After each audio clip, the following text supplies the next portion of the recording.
Hi hello friends, welcome to our channel అంబూస్ new 2024. ఈరోజు special ఏంటంటే మా అత్తయ్య గారు వండే కైమా కర్రీ. అది ఎలా వండారు అనేది మీకు చూపిస్తాను చూడండి. వెల్లుల్లిపాయ గుడ్లతో మేము కైమా కర్రీ అయితే ఇలా వండుతాం అనమాట అండి. ఎప్పుడు కైమా తెచ్చినా మేము రెగ్యులర్గా ఇలానే వండుతాము. దీనికన్నా ముందుగా మేము ఏంటంటే ముందు తెచ్చిన కీమాని శుభ్రంగా వెల్లుల్లిపాయ, పసుపు,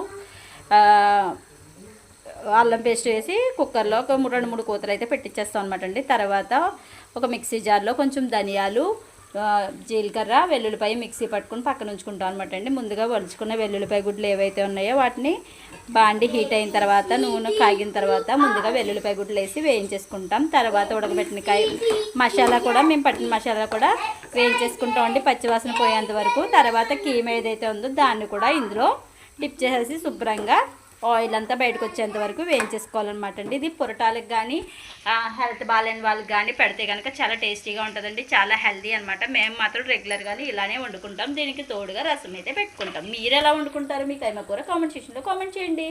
ఇప్పుడు ఫైనల్ టచ్లో కారం వేసి ఒక 10 minutes కుక్ చేసుకుంటే టేస్టీ కైమా కూర అద్దరిపోయేది టేస్ట్తో రెడీ అయిపోతుంది.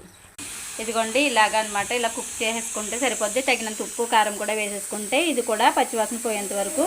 తర్వాత మనం కడిగింది ఏదైతే స్పెసిఫిక్గా నీళ్ళు కూడా ఎక్కువ పడవండి. మనం కీమా ఉడకబెట్టినప్పుడు కొంచెం వాటర్ ఉండిపోద్ది, కొంచెం ఇందులో వేసేసుకొని కుక్ చేసుకుంటే సరిపోతుంది అనమాట. చూసారు కదా, టేస్టీ కీమా కూర అయితే రెడీ అయిపోయింది వితిన్ సెకండ్స్లో. నచ్చినట్టు లైక్ చేయండి, షేర్ చేయండి, కామెంట్ సెక్షన్లో కామెంట్ చేయండి.